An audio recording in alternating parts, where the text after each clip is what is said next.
I wanted to not go into work anymore. I couldn't face it. And I tried to work out how I could do that. And in its most extreme, that was some of the things I thought about. What were the nightmares and flashbacks about, and when did they first start? I laugh now because they sound so ridiculous, but they weren't at the time. I would dream that I wasn't prepared for court, and that I'd go to court and that they would say I was corrupt, or that I was an officer that hadn't done their job or whatever, and that I'd go to prison. And so I dreamt that I would have nightmares that I had to kill myself to not go to prison as a police officer. But when you were struggling, tell me about how you were struggling. Really, I had undiagnosed PTSD, so I had no idea I had that. We had no training about it, no education, nothing about wellbeing. I had hideous nightmares, I had flashbacks, I had extreme levels of avoidance. I would sit and try and plan how to crash my car so that I didn't go into work.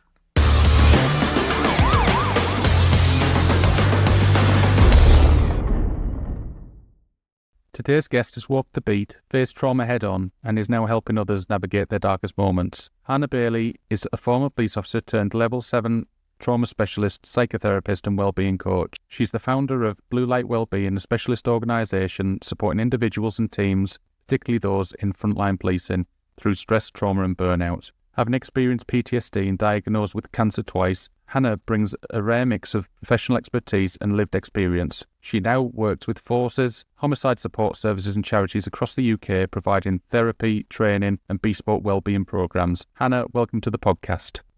So Hannah, let's start at the beginning. What drew you to join the police, and what roles did you work in during your career? Okay, so I don't really know what drew me to work in the police, Paul, which is really bizarre. So I had no police officers in my family. It was never on my radar. I was going to Edinburgh Uni and I started a degree there in physiology, so in sciences. It actually was going to be physiology and specialising in forensics, but nothing to do with policing, just science-based mind a little bit that I enjoyed. And so whilst I was at Edinburgh, one of my sisters became seriously ill back home in the Midlands. That's where I live, in the Midlands. And so I left to come home, sort of be with the family, support the family. And so in the meantime, I got a job as a waitress, and I was just going to reapply to Birmingham University. And so had you finished your degree at that point? No, or did no, you? Oh, no, right, I was in the middle, yeah. And so I was going to reapply to finish my studies at Birmingham University. And so in the meantime, I met two guys down the pub, as you do, who were specials. They were like friends of a friend. They weren't just random strangers, but they were friends of a friend, and they were specials.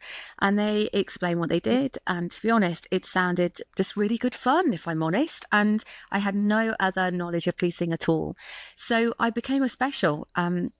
For about 12 months. What sort of stuff were they telling you that prompted you to then apply to be a special? I don't think I should probably say on a podcast. Yes, you can. Yeah, come on. They just made it sound like it was an absolute lark, if I'm honest. And no, genuinely speaking, I can't remember what they said was so brilliant, but they did really enjoy it. And so it certainly wasn't, I'll be honest, Paul, it wasn't like, oh, this is what you can do to give back to the community. It wasn't that sort of thing they were saying was great. I think they just liked the power of it, the uniform of it, all of that. Well, and let's be honest, really certainly in the older days, I'm not sure if it's the same now, but specials had the best of both worlds.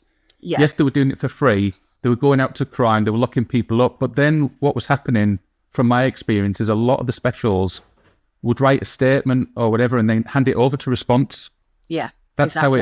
How it used to work. Yeah. So you did just. So yes, to be fair, just go out, lock people up, and you just had a great time. Hand everything over. Exactly. We just went out on the riot van on the town on the Saturday night, and as you said, locked people up. When I actually joined, I will say I had a fantastic. It had gone to sectors, a sector sergeant where I was in West Mids, and he was fantastic, and he was very pro actually. So he did put me out with like sort of traffic response, the response cars. So I did get a really good experience of policing, and as you said, I then didn't have to do any paperwork or anything at all, and just went home and went back to waitressing or whatever I was doing. And so I decided to join. I just loved it. And even though I was at uni, I didn't have any idea what I wanted to do as a career. It wasn't like I was doing medicine to be a doctor, or I was just going to uni because I I didn't have a clue what I wanted to do for a career. So I fell into policing really happily and decided to join as a regular. And I did that after about 12 months, I would say. And what departments? So what department? So I did uniform response for about 6-7 years, I think. And then I did local CID, and then I moved to Force CID under Paragon, Operation Paragon. That was when like the austerity measures came in. I'm sure all forces had something similar in 2010. So I moved over to Force CID and did sort of more major crime, and I say homicide, it was murder then, wasn't it? But murder teams and that kind of stuff across the force. You've spoken openly about your experience of trauma. You've spoken openly about your experience of trauma. Can you share how those moments shaped where you are today? Yeah, definitely. I would say after that move with under Operation Paragon, no, that's not true. Probably a little bit before that, Paul, I was probably struggling, I would say. I had 2 young kids. I'd got a husband in the police as well. And also there was problems. It's not just the exposure to trauma, is it? Because I felt I dealt with that absolutely fine. I wasn't somebody that was ever, I think, affected by that or bothered by that. But now I know a little bit more. I think probably we all are in some way. I don't think anybody's not touched at all by what we deal with in policing. But there was problems within the team as well, and within the station I'd been moved to, problems with some of my supervisors. So I really became sort of very unhappy at work, didn't enjoy going into work, which wasn't like me at all, Paul. I'd always loved How many years in were you at this? About 13 years in. What issues did you find that were affecting you? I know you've talked about issues with supervisors, but was it anything in particular with the supervisors? There was one supervisor who he wasn't my direct sergeant, but he was a sergeant on our team and who actively didn't like me and made that very clear. And that was really unusual for me, Paul, because I'd always got on with everybody, my supervisors. I don't think I'm a difficult person to get on with or like. And I was hardworking. I loved policing. I got stuck in. I was a member of the team. I'd never had a problem with supervisors. So it was really unusual for me, and I didn't have a clue what to do about it. So really just kept stum and didn't tackle it or speak up about it at all. But also had a problem with the work we were dealing with. Policing had become very... it was very full on. We were very short of resources, and I know that's the same for everybody, Paul, but never ever feeling like we ever got anywhere with all of our jobs. So you could put in blood, sweat and tears. And again, I'm sure this is resonating as I speak, but we never got anywhere. And that makes me sound like, I don't know, maybe I wasn't doing my job properly. And again, this is something I'd never experienced. But with the changes that had happened under Paragon, there was one, and that makes me sound like I don't know, maybe I wasn't doing my job properly. And again, this is something I'd never experienced. But with the changes that had happened under Paragon, and since I've done lots of talking, people contact me and say that's exactly how I felt after Paragon. Can you explain a bit more about Paragon? Yeah, of course. So this is how it affected me and our teams in CID. But I know this happened across uniform, across lots of different departments, but obviously I was CID at the time. So if I give an example, I was specially trained to deal with sort of rape and sexual violence, child interviews and victims and witnesses of crime, vulnerable and intimidated witnesses. My husband was in CID in the same station, and he was on a specialist burglary team for OCGs, for car key burglaries. So he was like so specialist in his area. He knew, you know what that's like, Paul. He knew they knew who was doing it before they had any evidence of who was doing it. Yeah. And so they had this fantastic team. I was like, yeah, my work was tough, but I really, really enjoyed it. I was really good at it. And what they did with Paragon is that they said, what we're going to do is every single CID officer across the force, no matter what your department or skill set, is going to be put in like names out of a hat. And we're going to pull names out of a hat and you'll go where you're told. And it doesn't matter what your experience is, your passion is, your skill set is, you'll just go where you're told. So for example, I got moved station as well. And I got moved to... Can I just say, that sounds like a brainchild of someone that wanted to get promoted. It was just... But it just sounds disastrous. And you know what, Paul? That entire force, and West Mids is a big force, the entire force CID, everybody, homicide, burglary, robbery, domestic violence, every PPU, so public protection, elderly, everybody got moved on the same day. So literally overnight, everybody got moved stations. My husband got put on PPU elderly. So he, like, literally all his skill, all his experience, all his knowledge, all his intelligence gone overnight. That's it. They didn't give two shits. Sorry about my language. I'm sure you get people swearing on here. They didn't give two shits about what we wanted, whether we were passionate, whether we were skilled. Those victims, Paul, think of the victims that then my husband dealt with. You know, he's a good officer and everything, but he didn't want to deal with elderly victims of abuse. That wasn't his skill set. I was then dealing with OCGs. Don't mind that, but my skill set was with vulnerable sort of children and victims of rape and sexual abuse. And then you had guys that had no training of sexual abuse at all going on to PPU. So what was their reasoning behind this? What were they trying to achieve? The reasoning behind it is that they were trying to move away from local CID to force CID, really because of numbers and resources. It was a financial thing. And do you know what, Paul? I do get that wasn't their fault. The financial side wasn't their fault. The changes that came under that austerity measures wasn't their fault. But it was still hideous for policing. All that knowledge, all that experience, all that goodwill. And you know, like we all know, policing, you know, turns on goodwill, doesn't it? And you having passion and motivation to want to turn up and do that work. And a lot of us just lost a lot of it overnight. I'm not saying it affected everybody the same as me. I think I was already struggling. It was definitely another nail in the coffin, I would say, for me with police. When did you decide to leave policing? What was behind that? So I wouldn't have left, actually. It's all I ever knew. And I still loved policing. Like, this is kind of, I'm sure you hear this too, a bit of a love-hate thing. Like, I was struggling so much, and yet I still loved it and never, ever would have wanted to leave, ever. But when you say you were struggling, tell me about how you're struggling. Okay. Really, I had undiagnosed PTSD. So I had no idea I had that. We had no training about it, no education, nothing about wellbeing. I had hideous nightmares. I had flashbacks. I had extreme levels of avoidance. Like, I would sit and try and plan how to crash my car so that I didn't go into work. And I normalized that, Paul. I didn't do it, I'd like to say, but I would sit and try and work out how to not harm. I didn't want to die. I wasn't suicidal. I know that. I didn't want to die. I didn't want to kill myself. I wanted to not go into work anymore. I couldn't face it. And I tried to work out how I could do that. And in its most extreme, that was some of the things I thought about. Yeah. What were the nightmares and flashbacks about? And when did they first start? Yeah, they were about work, almost predominantly about work. Some of them were to do with jobs I dealt with, that again I thought hadn't bothered me, but clearly had. But equally, some of them were like, I laugh now because they sound so ridiculous, but they weren't at the time. I would dream that I wasn't prepared for court, and that I'd go to court and that they would say I was corrupt, or that I was whatever, an officer that hadn't done their job or whatever, and that I'd go to prison.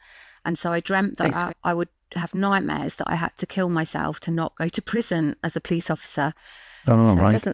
It just sounds so, I just normalized it. I just thought that's what police officers went through, and I had to put up with it. And I felt so ashamed that I wasn't coping well at work, and that I wasn't doing the job I was expected to do. And I definitely thought I was the only person who couldn't cope with their job and couldn't deal with it. How did it affect you inside the workplace? I became a perfectionist. So actually almost the opposite. I became an absolute perfectionist. I couldn't leave a file. I couldn't leave a job. I couldn't leave a victim. I couldn't leave a CPS memo.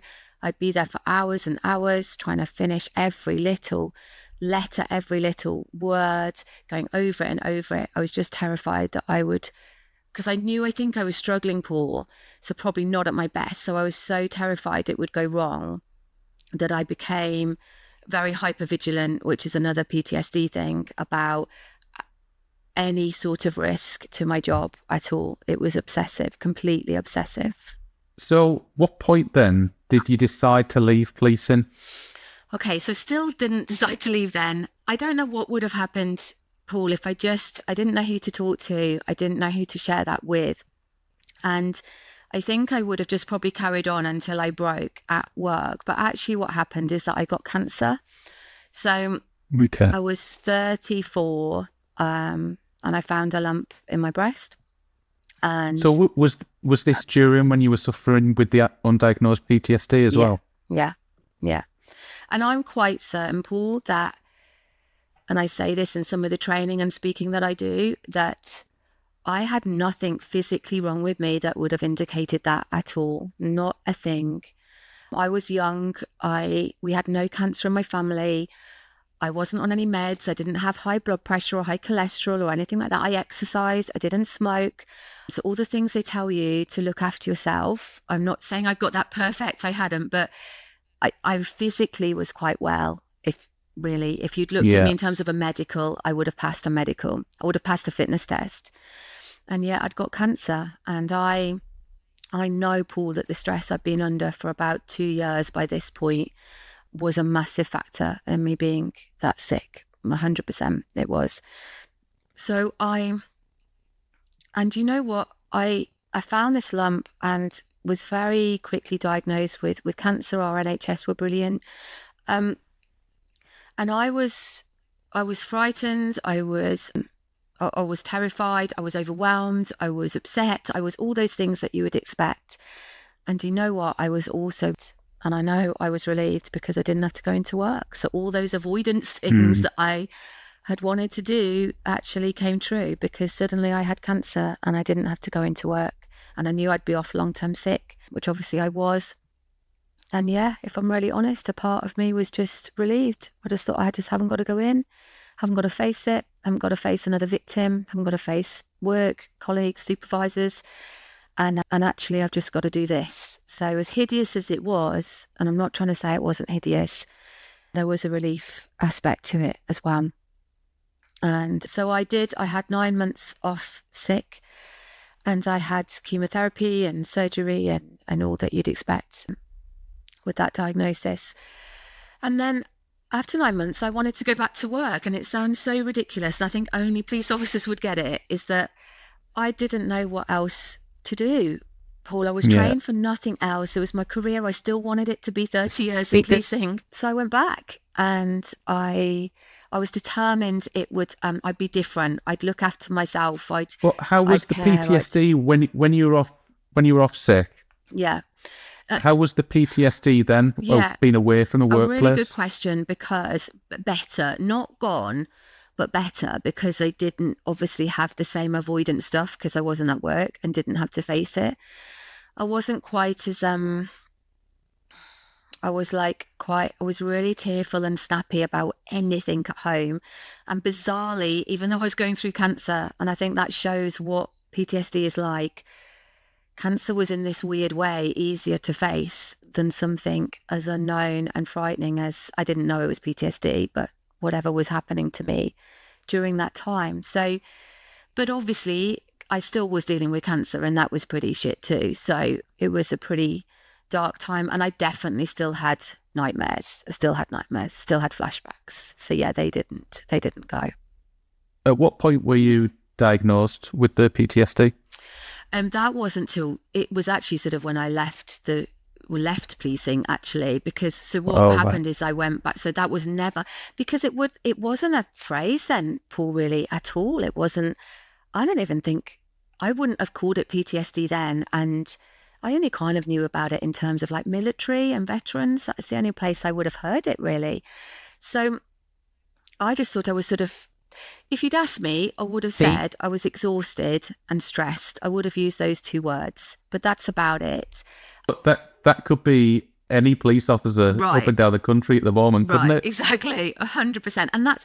And also, Paul, that's what I thought. I thought, how can I complain? Everybody's exhausted, everybody's stressed, everybody's feeling like this, surely.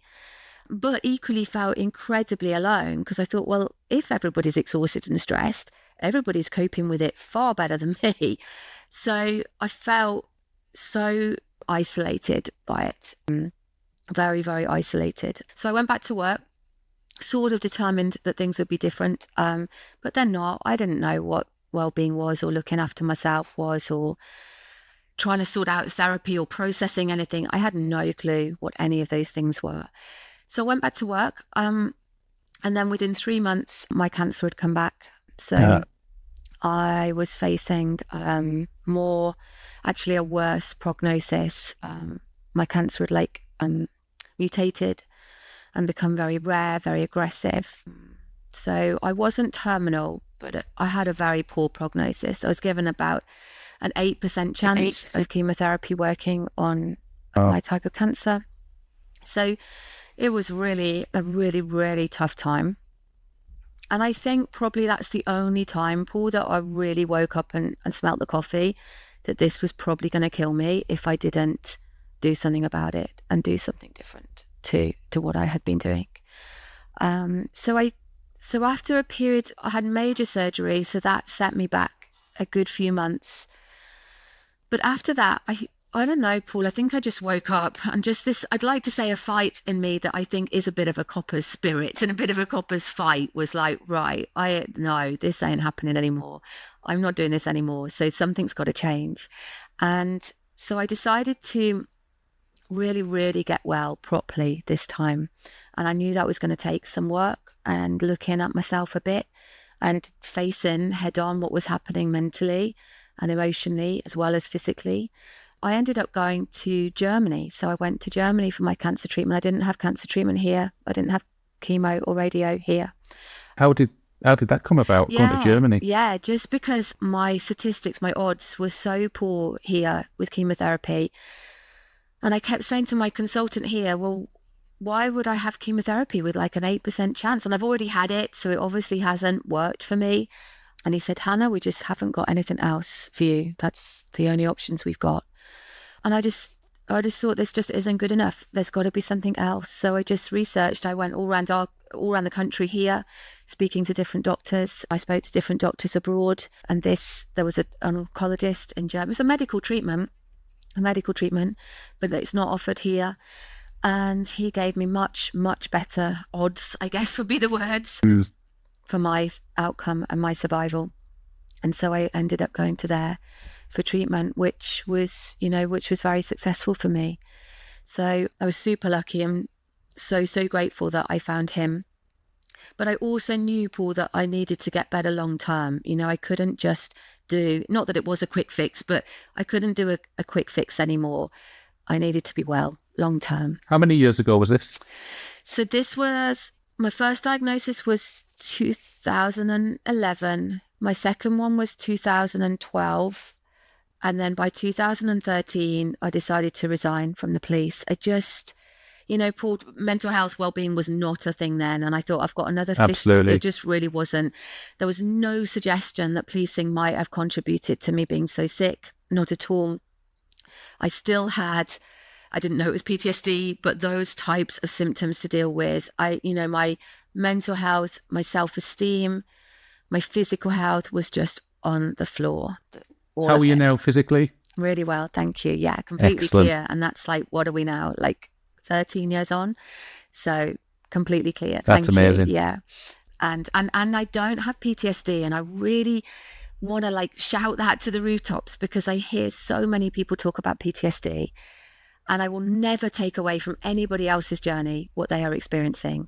But I want to say I don't have PTSD. I got therapy, I got help. I put things in place, I changed things about my life, my lifestyle, my mindset, my therapy, and I do not have PTSD. I don't live with it, I don't manage it, I do not have it. And I think that's really important for people to know. You can come out the other side of what you're dealing with. You say you resigned in 2013? 2013, yeah. Okay. What did you do when you left? What was the plan around leaving? So kind of, if I'm honest, no plan except to survive.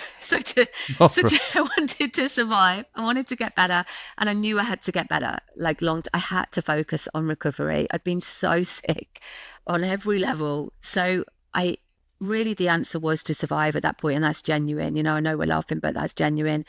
I just didn't think I was going to survive it. So I focused on that. And I really researched everything. I changed my diet, nutrition, mindset. I processed stuff that I'd been through, in and out the job. So I worked on myself, which is a bit of a, I don't know, it's a bit of a cliche, isn't it? But it was important to do. It was really important to do. But then like you said, I had to do something. I felt so lost and so worthless career-wise, I'll be honest, because I had no idea how anything I'd done in policing could translate into the real world and the outside world. And this is quite a common theme, isn't it? I think really, when you're in the job for so long, you become institutionalized, and you don't realize the skills that you have and that you develop in the job. They are quite easily transferable. It's just about finding the right role, that's all. 100%. And I just felt like I didn't know who I was if I wasn't a police officer. I was so attached to that identity. And also remember, my husband was in the police. So our little world, we'd got 2 young kids by then, but our world was just policing. So I had no idea. So I felt really lost for a period of time on many levels. But again, I guess maybe that spirit kicked back in, and I thought, actually, you have been through so much, and there's going to be other police officers that feel the same way. I realized by then this was not just me. So there's going to be others that feel like me, are experiencing what I'm experiencing. And I want to change that. And I want to help where I can and deliver, whether it's one-on-one therapy, coaching, whether it's training, speaking about it like this, any way I can. We've got to change that narrative. And that's what I've set about doing since then. Was that kind of the birth of Blue Light Wellbeing, or was this things that went on before then? A little bit before then. It's all a similar theme. So my business was actually called, you're making me trawl my memory now. Reconnect Your Life was my business name before. And I became a wellbeing coach. But really what happened with that, which was lovely, and that was a lovely business, but I realized I was getting more and more police officers come just because of my background and contacts. And people asked me to talk, to come and speak as well about my experiences. So I changed to Blue Light Wellbeing because it became so much more police and law enforcement, military, that type of focus. And I realized I was getting lots of people coming to me with levels of trauma that I couldn't deal with, wasn't trained to deal with that. And so I did 2 different qualifications. Give me some examples of the levels of trauma that people were coming to you with. Well, really, even though now I'm not clinically qualified to diagnose people with PTSD, but I still do carry out assessments and deal with forms to do with PTSD, to do with GAD, so generalized anxiety disorder, severe panic attacks, addiction, just a huge variety of mental health. And so I can help with wellbeing coaching, but it's not processing their trauma. It's not a processing trauma tool. And so I wanted to learn that. So what is the wellbeing stuff that you were doing initially? So really, I would do wellbeing coaching. So I'd really help people around how they can improve the structure of their life and their lifestyle in order to improve wellbeing and mental health. So still really important. But if people are coming to you who are so broken that they can't put that structure and boundaries in place because there's still so much to process and so much trauma that is going around in their heads, then the wellbeing coaching isn't going to be as effective as you want it to be. So I realized I wanted a tool to help almost with the past stuff, if you like, so the trauma processing side, and then build in the wellbeing coaching when they were in a much better space to take that on board. So I retrained again and did more training. So I've got a psychotherapy qualification in something called BWRT, which is brain. What's that? So that's brain working recursive therapy, and it's an incredible tool for processing trauma. It's fantastic, and it's brilliant for police and military because it's very practical. It's very quick. You do not have to recount your trauma in great detail, something that I love about it. And you can do it online, you can do it in person. It's very science-based, so it appeals to that quite practical nature that I find a lot. What sort of stuff do you have to do? What do you have to do? Give me an Everybody idea. says. What do I have to do? What's the sort of thing that Just give me one or two of the things that someone might have to do if they're going through that therapy. Yeah. So the really important thing to say is that all the work is done in the therapy session. So this is not something that you have to then go and practice, change your habits. It's nothing like that at all. The work is done in the therapy session. And what it really entails, Paul, is it's working on the part of the brain that is subconscious. So it's not hypnotherapy though. You're not hypnotized, you're not in a trance, you're not going under. It's nothing like that at all. And what we do is we pick a scenario where your brain or your body is responding in a way that you don't want it to respond. So let's pick, for example, panic attacks, because that's really common. So your brain and your body is responding in a way that you do not want it to respond. That comes from your amygdala. It comes from your subconscious brain, like your fight or flight part of the brain. And so what happens is with the therapy is that we pick something that you're responding to that you don't want, and we talk through first and we discuss together, how would you prefer your brain to be reacting instead? And that can be calm, it can be powerful, it can be strong, it can be positive, it can be empowered, whatever you want. The client gets to choose. And I know this is going to sound really vague, but it's really hard to explain without actually doing the therapy. But then we do a therapy. So if you did do hypnotherapy, the hypnotherapist would then take you through a protocol. And so that's the same with BWRT, but you're not hypnotized. And we take you through a protocol, and it rewires that part of the brain that is responding in the way that you don't want to respond in the way that you do want to. It's really, so it sounds ABC simple, and it actually really, really is. That's how simple it is. It's really good. What other training did you have to undergo? So, well, I did a slightly quicker course. It's normally over 12 months training, but if you've already been in the wellbeing mental health space for over 2 years, which I had as a wellbeing coach, you can do a slightly quicker training, which is about 6 months. So I did about 6 months of training on it, and then you have to do a delivery on it, and you have to do a case study on it. Yeah. So I did that, which is amazing. And then I also wanted more training. So I also did a level 7 postgrad in trauma therapy.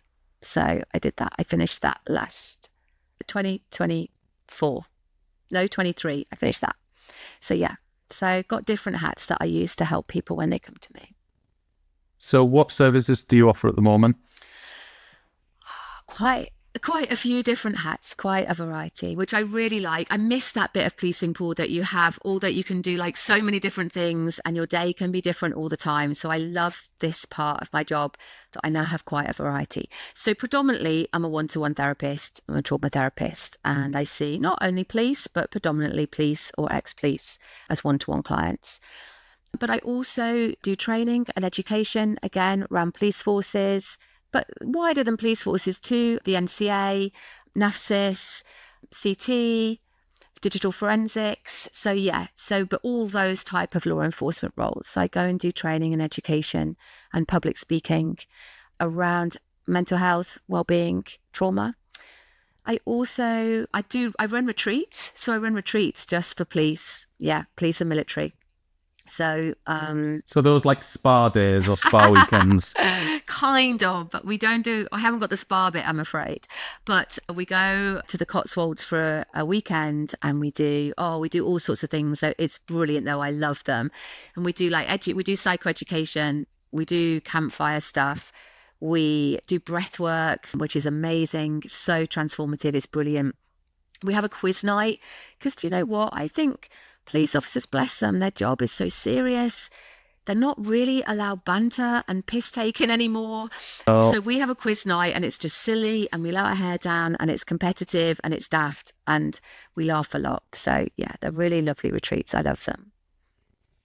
I know we've talked about your transition. Give me an idea what's the sort of thing that just give me one or two of the things that someone might from policing and then going to do these qualifications and the blue light wellbeing coach stuff, that you realise that there's something there to be dealt with.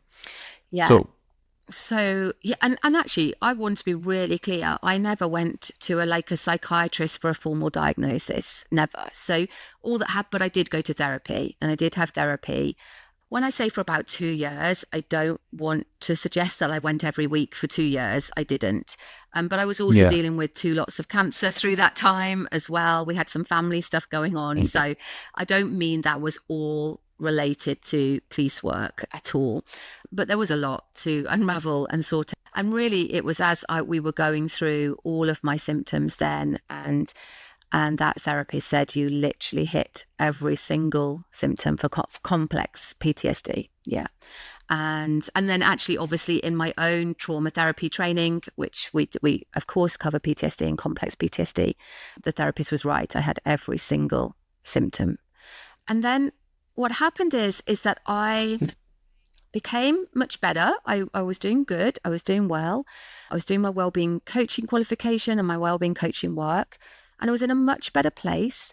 But I still had, even at that time, what I would call flare-ups of PTSD. So they would just hit out of nowhere, even though my life was in a much, much better place. And they would probably floor me for about 3 days. I'd have physical pain. I was almost paralyzed. I couldn't lift my arms above my head. I'd have immense anger, immense bitterness, tears on it. Yeah, it was just like a tsunami of all of it coming in one go. I don't even know what would bring it on. Oh, that was going to be my next question, whether there was any specific trigger. No, not at that point. No, just it would just come out. There probably was somewhere, Paul, yeah, but not that there was a pattern that we could sort of pinpoint. And I just thought, I guess when I hear people talking about managing PTSD or living with it, that's sort of where I was, in a much better place, and definitely much better being out the police, but still with these hideous flare-ups. And I still had some nightmares and some flashbacks, not as bad, much more manageable, but still did. So I thought, actually, I don't want this anymore. I don't want to live like this anymore. And that is actually when I found BWRT. So I found it first as a client. Okay. Yeah. And they said, absolutely, we will, yep, we can deal with this. We can work with this. They're never going to say the words will cure it. And I don't use the word cure either. I'm not allowed to and don't wish to. But they said, yes, absolutely. Well, this is what BWRT is for. So I had BWRT for that. And I've never, ever, Paul, had a flashback again, a nightmare, or a flare-up ever since I've had BWRT. Yeah, that's why amazing. I trained in it, because I was just like, oh my goodness, what is this? It was incredible, life-changing, really, I would say. Yeah. Are there any things that people can do in regards to, if they think that they might have PTSD, are there any sorts of self-help things that they could try before they go seek therapy? Yes, absolutely. I would say there is things that you can try always. But equally, I don't want to sound like I'm only saying therapy is the only option, because that's unfair to say. But it is quite a tough thing to deal with on your own. I would say that. Certainly, I would say peer support can be fantastic. In terms of people that have come through that and come out the other side. So that can be fantastic, having connections, having that support, being able to talk it through with people. But I do know myself that some of it was really hard to put into words. And I also get, even now when I'm telling you, I still think some of it sounds, in isolation, it doesn't sound that bad. Does that sort of make sense? Like, yeah, okay, everybody has a nightmare. Yeah, okay, a flashback. Yeah, okay, you didn't want to go into work. Yeah, okay, you were tearful. You were, your moods were all over the place. It doesn't sound that bad in isolation, and that's what I told myself as well. But when it's all of it all together, a lot of the time, then it's really, really difficult to navigate. So yes, but you asked me, is there things they could do? Really, really would be helpful to get educated on it. So listen to podcasts, read books, whatever is your forum that you like. Yeah. Listening to people that have lived experience of PTSD. Yeah, exactly. Speak to people, and it doesn't have to be professional. Speak to people that have had it. Listen to podcasts, read books, go online, whatever's your source, sort of thing, because it can be really helpful to understand it. I'd say the most common thing people say to me when they come is, I feel like I'm going mad. And that's probably a good word. I thought I was going mad. And and you're not going mad. You're not. And it is also something that's what you really can do something about it. So it's really helpful to understand it and realize you're not alone, you're not going mad, and there are things you can do. Do you reckon there's still stigma in policing around admitting vulnerability, or do you think that culture is beginning to change? Both. I would say you're right on both. The culture is starting to change, and that the very fact that I'm employed to go in and do talking or training or education means it's changing. So that is brilliant, and I will champion that. Do you know what, Paul, as well? A lot of people say it's tick box, and I say, but at least we're starting somewhere, even if it is tick box. Let's start there. Yeah. It will grow. It will get better. It will. So let's start with tick box and go from there. So, but it's got to be more than tick box. I know that, but let's start somewhere. Is there still a stigma? Yeah, hugely. Why do I think that? I think it can depend on your team, your force, your department, your manager, all those things. It can also be determined by your own stigma as well, depending on your family, your background. If you've got other police officers, military, or people that... My husband, for example, bless him, he's got about 3 months to do, and he's never, ever struggled. Never struggled. So then I felt ridiculous because I thought, well, he doesn't struggle. What's wrong with me? So I think it can be your family, your culture, your tradition. It can be so many different layers to stigma. Yeah, it can. One thing you focus on is moral injury, the impact of feeling let down by your organisation. How big a problem is that in policing? Massive. Absolutely massive. Why? Why is that? More than... I would say that's more of a problem than the trauma people are exposed to. More. Why? Because when you go into a job like policing, we all know that it's tough. We know about the tiredness, the shifts, the blood, sweat and tears. It's got to be a vocation. It's got to be in you to want to do policing, whether that's catching criminals or protecting victims or helping communities, whatever is your driver. It's got to be there, or you wouldn't join this job in the first place. Yeah. So what the brain and the body needs is when you're putting like 200% into your job, whatever job that is, it's not just policing. If you're not getting the value and the rewards and the support and the results, or whatever people want to call it, if you're not getting that out of it, you will burn out and get ill. 100% you will. And the moral injury side of that is that I think we're told, I mean, look at all the adverts that are still there. Join the police, make a difference to your communities, stand up or do the right thing or whatever. And then you get there. And when you're not doing that, not through any fault of your own, but because of policies and guidelines and politics and everything else, then it absolutely destroys that moral compass in you. And it is soul destroying. It's far more damaging to your mental health and well-being than the trauma we're exposed to. It is. Well, so leading on from that then, what do you think is one of the biggest things that needs to change in policing? So too many for the podcast. Too many. I know everybody says it, and it's probably easier said than done, but we do have to take politics out of policing. We've got to. It's so damaging. And policing is not about politics. It shouldn't be. And since we've had PCCs, and I've met some wonderful PCCs, by the way, who are dedicated and committed. This is not individually saying they're not good at their job. It's just political, because they're politically elected and they're politically aligned to a party. So that's going to influence a force. It's going to. You can't not. So I don't agree with PCCs, even though I think some of them are great people.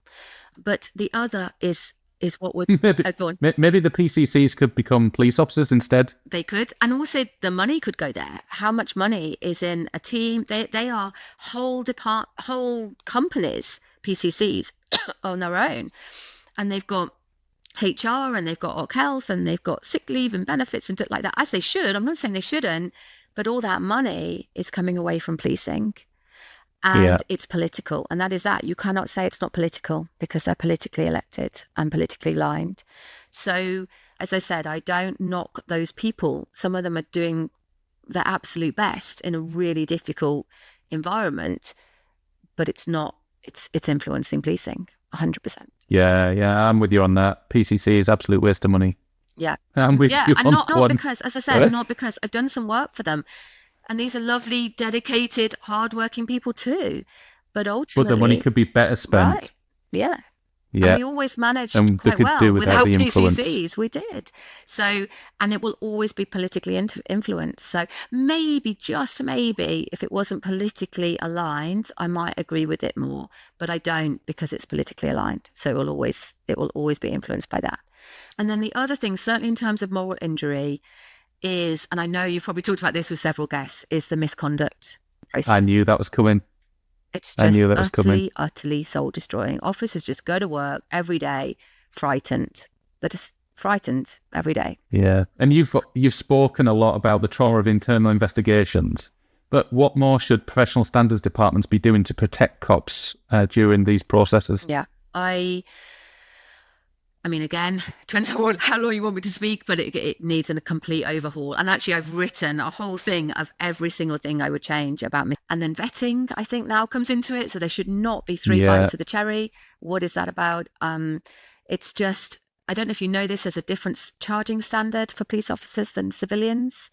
So I think for civilians, there needs to be an 80% chance. And please don't quote me because I can't remember where I read this, but it was 80% chance of a conviction, and I think for police it's a 30% chance of conviction. Right. Why? I don't get that. Just have an equal across the board. If it's a criminal offence and it needs to go to court, then okay, but you have a fair percentage. But again, across the board. How much of this is down to political interference? Political interference, yeah, huge. And that's why I don't agree with the PCC side of it, because it's politically influenced.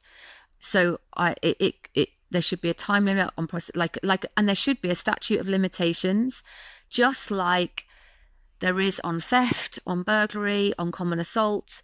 There's a statute of limitations. There should be that for misconduct, because I have dealt with police officers as clients who are looking at WhatsApp messages they sent 12 years ago. What's that about? And these aren't criminal offences either. They're misconduct offences from 12 years ago. Come on, policing has changed, culture's changed, those officers have changed. What are we doing? So I have a whole thing of how we should change misconduct investigations. Yeah. Also help a lot of clients with misconduct investigations. I can think of one client, he'd come through two. Both of them were no evidence, whatever they say in the end. It's not guilty, is it? But no further action. No further action. And so these really great cops then want to leave because of the moral injury side. They're bitter, they're angry, they're fed up. They're disillusioned, internal, criminal, and then vetting, I think, now comes into it. So there should not be three bites of the cherry. What is that about? It's just, I don't know if you know this, there's a different charging standard for people.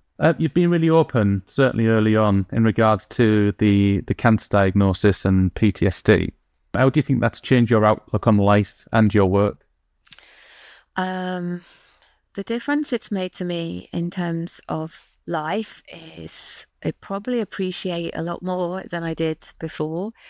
It probably does sound a bit well-being-y, but I genuinely appreciate the tiniest little things, honestly. Like my husband brings me a cup of tea, whatever shift he's on, it brings me a cup of tea in bed before he goes to work, bless him. And I just appreciate it so much. I'm so grateful for my kids, my dogs, my life, my health. And those are the things I cherish. So my job is so important and I love it.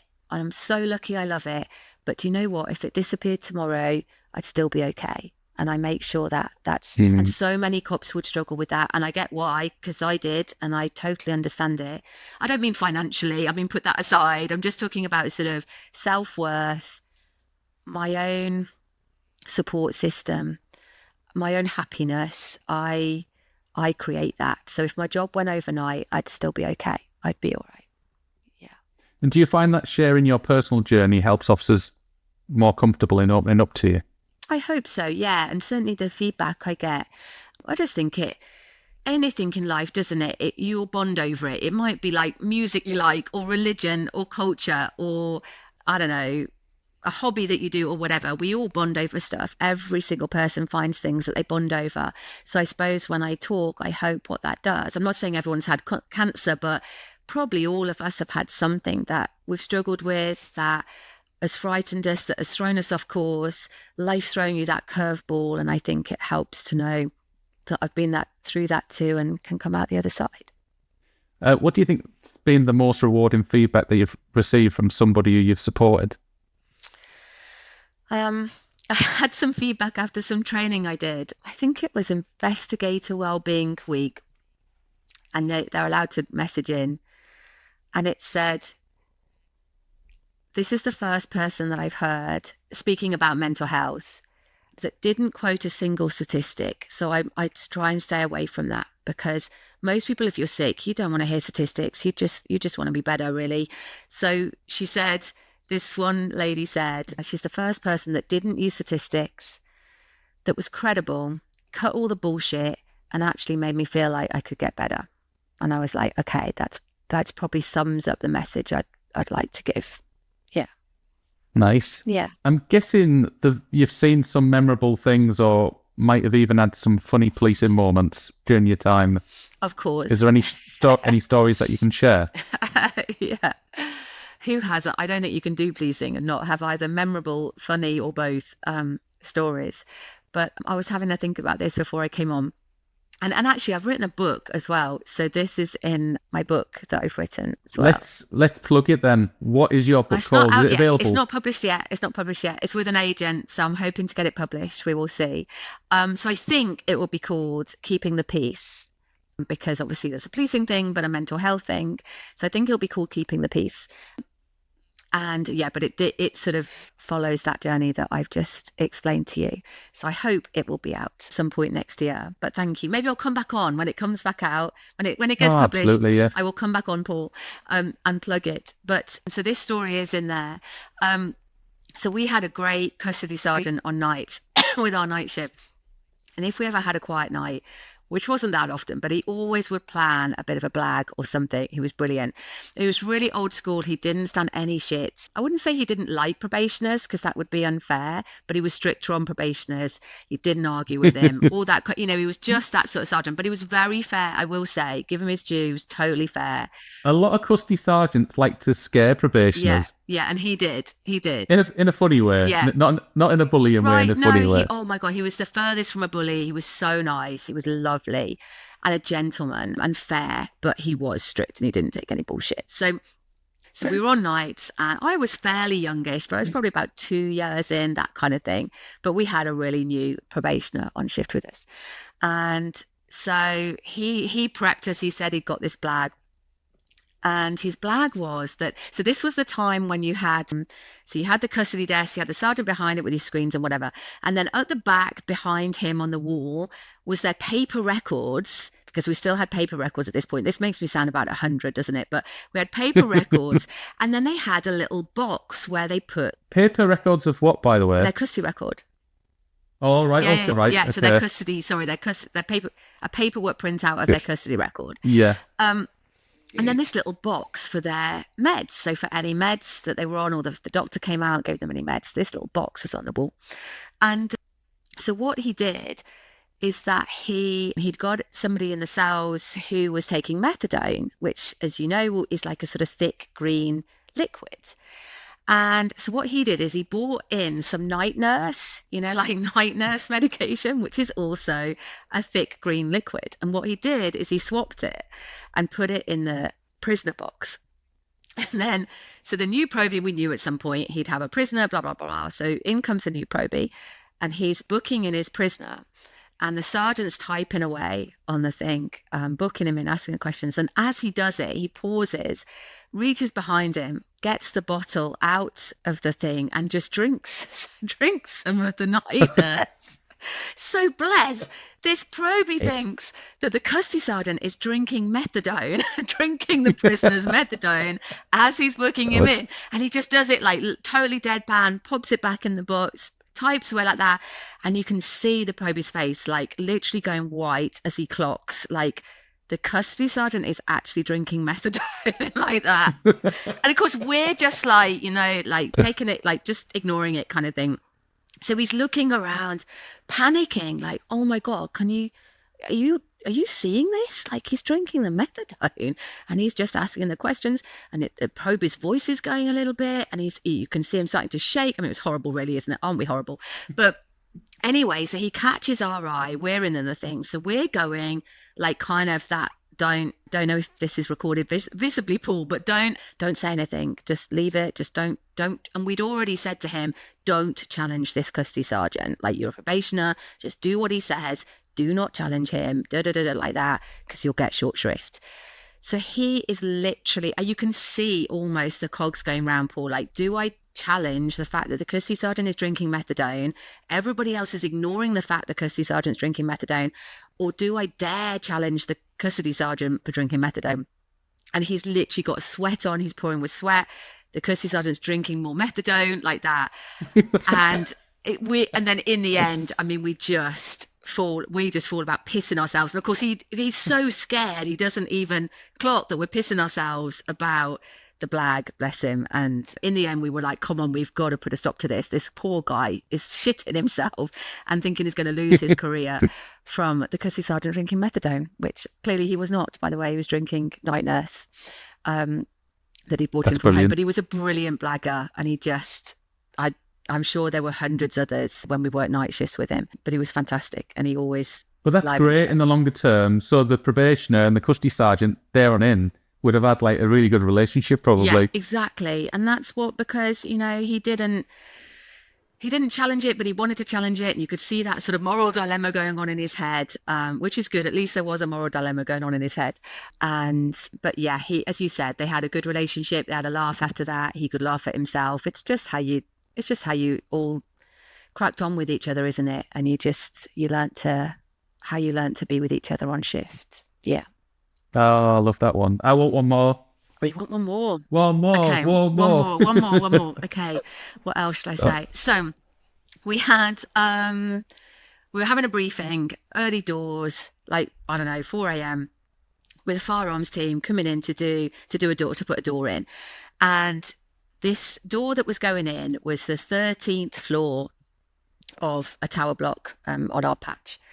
And so we've got firearms in, the DI is doing the briefing, we're all in. And he's going through all the stuff. Not even sure why we were probably going in to do the arrest, I'd imagine, while we were there. But firearms were going to obviously put the door in.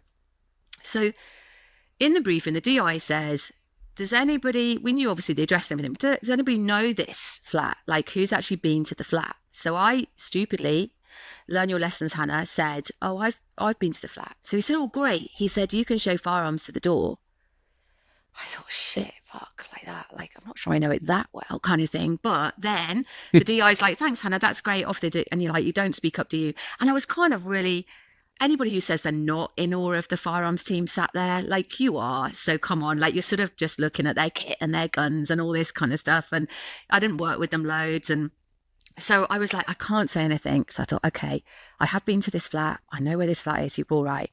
So we get to the flat, and of course I forget that they won't go in the lift. So I'm suddenly like, shit, it's 13 floors up. And I'd like to say, Paul, that I do a bit of fitness, but I'm not that fit. I would never pass a firearms fitness test, put it that way, at all. So I think, right, maybe I could go in the lift and meet them up there like that. So I suggest this to the firearms sergeant, and he looks at me like I'm some sort of piece of shit on his shoe. Like, what an idiotic thing to say. And you are going up, like, first, you're leading us to the door. You're going up first. I'm like, oh my God, I'm dying. So that's brilliant. I have to run. I'll see you up there. I know. That's what I said. I was like, shall I get the lift? And you like, I'd see you up there. And I just got this like stony wall of faces back. Like, no one thought that was funny. No one thought it was a good idea. I was like, okay, no, it's all right. I'll just come with you up the stairs.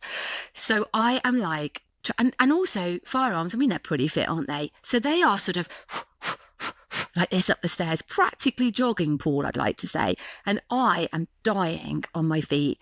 I'm like, okay, don't show the firearms team that you can't make it up 13 flights of stairs.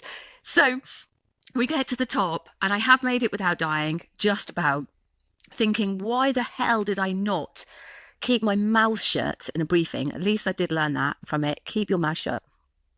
And we open the door, and two things I clock. Even though I've been to this address before, this was not, we didn't work in an area where people like wanted the police to knock on your door.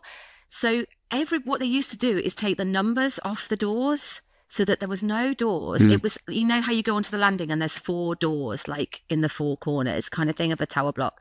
And I'm just faced with these 4 doors. None of them have got numbers on because nobody wants us to knock the door. So I'm like, oh my God. And they went, do you know which door it is? Now, somebody brighter than me might have said, I'm actually not that sure which door it is. But I'm like, okay, you can't say you don't know what you're talking about. You said in the briefing that you knew this address. But I also realised, because I had been a couple of times, I also realised that when you come out the lift, it's very different to when you come out the stairs. It's like the other side, isn't it, of the building? So Yeah. I'm like thinking, shit, when you come out the lift, did I turn left, right? If I turn left, does that mean I turn right out? Like that, trying to work it out with this entire firearms team ready to put the door in. It needs to be a bit of an element of surprise, right? And by now we've been here about 20 minutes because I've got to get up 13 flights of stairs. So I'm like literally single-handedly ruining this job. And so I literally just have to punt it as to which, like trying to work out my left and right in this panic brain of which door are the firearms team going to put in. I just select a door, honestly, like just randomly just thought, shit, just say a door. So you'll be glad to know it was the right door. And I got away with it. And I looked like, well, I didn't look cool as a cucumber. I tried to look cool as a cucumber, and that I wasn't dying and gasping for breath as they put the door in. And thankfully, it was our target. They were in. It was the right door.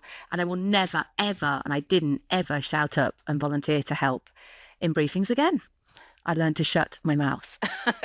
So there's a lesson for all the probationers. Yes, if a probationer is listening, do not volunteer to help firearms at jobs. Just let them do it. They're really good at their job. Let them go in first. So yeah, so there's my job. Oh, I love that. Love that. Happy What do you happy say the days, book's though. likely to be called? The what? What's the book likely to be called? Keeping the Peace. Is that likely to change Might with do. it being with an agent? Might do. Yeah, might do. But if you, well, you'll have to let us know, and we'll get you back on to discuss the book. Thank you. Yeah, that would Exciting be so nice. times. I know. Yeah, it would be so cool. It'd be really nice. And if an officer's listening right now and is struggling but doesn't know where to turn, what's the first step do you think they should take? Either call me. I mean that genuinely, actually. I'm really approachable. Just give me an email or through my website or something like that. And I just mean to chat. I do loads of free consultation chats. You don't have to want to work with me. I know loads of signposting, loads of groups and support and organisations and charities. So just pick up the phone and have a chat, because I do get it both professionally and personally. But if not, I would say just pick somebody that you really trust and that isn't going to go, oh, don't worry, you'll be all right, mate, type thing. So who maybe gets it, or just that you trust, or is just kind and will listen. And find the hardest words are the first bits to come out with, because you don't really know what to say. And I get loads of people, Paul, who say, I don't really know what to say. And I said, don't worry, that's my job. Well, I'll get us started. That's my job. So maybe just practice something. Just say, just struggling a bit at the moment, actually, or something like that. So just have a sentence or a phrase just to say, and it will just get easier once you start that first little bit. That's the hardest bit. And I promise that in terms of therapy as well. That is the hardest bit. And it's all right after that. Sometimes it's tough, but it's all right, and it gets better. How can people find you? My website is bluelightwellbeing.uk. It's not .co.uk, it's just .uk. So bluelightwellbeing.uk. My email is hannah@bluelightwellbeing.uk. That's great. What's your vision for Blue Light Wellbeing and the future of mental health support in policing? If I've got time to share it, I've actually got a pilot program that I'm starting at the moment. Yeah, so literally just started this month, first client this month, to do a particular set pilot program. And bizarrely, it might sound really odd, but this is for people who are subclinical PTSD, which actually means that they're struggling a bit and have got some signs and symptoms, but wouldn't meet the clinical threshold of PTSD. And you might think that's really odd, but I find there's a massive gap of when people are struggling a bit and they know they are, and we keep telling them, Paul, to speak up, say early, come early, get help early. And then they say something to a sergeant or a line manager or OC Health, and actually they don't get support because they're not sick enough. And I'm hearing that all the time. Or they maybe get a sort of EAP type, a bit of talking therapy. The last person told me that the EAP told them that just don't focus on it, just try not to focus on it, which was spectacularly unhelpful. So they're not getting that early support that we keep telling people to ask for, and then they don't get it. And then they have to wait until they are actually really sick and broken and they meet the threshold of PTSD to get some specialist help. So my pilot program is targeted intervention with BWRT at a subclinical stage. And it'll be only a few sessions, 6 to 10 sessions, because that will probably be enough with BWRT. But I want to help pick up those officers who are reaching out and saying they're struggling and have found the words and found the courage to say it, and then they're not getting any help. So I want to bridge that gap. So that's a pilot program. How many do you want on the pilot? How many do you want? And what are the costs involved? It's very early days, so might have to come back to you on it. I've got a charity that is supporting some places with it, but actually I've put a bid program together to ask for some other funding, whether it's from other charities, whether it's from other police forces. I'm going to run it over about 12 months, as in not that people will need sessions for 12 months. I'm going to run the clients over 12 months. I'd certainly in that 12 months like to see, I'd say about 50 clients in that time. And so what I hope is that there's no cost to the officer involved at all. Yeah. Because that's not what it's about. It's not for me to be charging people loads of money for the help that they need. The forces should be paying for it, or even charities. I'm not saying they should, you know the right phrase, I mean, but I don't think the officers should be paying for it. So that's not what I'm asking for. So yes. Yeah, because really, police forces should be responsible for the welfare of the staff. Yeah, and to be fair, I want to say this to police forces. Some, not all, I know, are doing some good stuff. They are. But what's happening is there's definitely a gap of sort of really low level stuff, of kind of a bit of talking therapy, support type stuff, of 6 sessions. Or there's nothing in the middle, and then they're broken and really sick and off sick and ill health retirement and all that. And some police forces, not all, are offering really specialist support then. But there's this gap in the middle that we don't need to be losing officers at that point. We really shouldn't be. And so I'm hoping to plug it, if you like, and stop that happening. Well, excellent. So yeah. Well, thanks so much for coming on the podcast. Thank you very much for having me. Really appreciate it. You'll get one of these. Thank you very much. That's very kind. You'll have yourself a Pocket Sergeant podcast mug. Thank you. So you'll have to send me across an address and I'll get that to you. Thank you. I will.